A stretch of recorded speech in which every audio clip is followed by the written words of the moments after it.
আমরা আসলে নিজেদের মধ্যে থেকেই বন্ধুরা ভাই ব্রাদাররা মিলে এই উদ্যোগটা শুরু করেছি। আর আমরা আমাদের এই অর্গানাইজেশনে একটা নাম দিয়েছি, নামটা হচ্ছে ভালোবাসার গোডাউন। এই ভালোবাসার গোডাউনে মানুষ সাহায্য পাঠায়, এই ভালোবাসাটা আমরা এই পাহাড়ে ছড়িয়ে দিই যারা নাকি রিমোট এরিয়াতে আছে এই সব জনগোষ্ঠীর কাছে।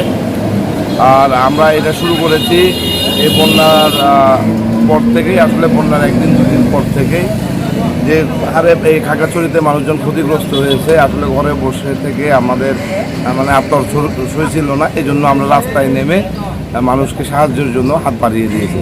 আজকে আমরা যাচ্ছি হচ্ছে সাজেকের একদম প্রত্যন্ত যেসব এলাকা, সাজেক নদীর পাশে যেসব এলাকাগুলো ক্ষতিগ্রস্ত হয়েছে ওইসব এলাকাগুলোতেই আমরা যাচ্ছি।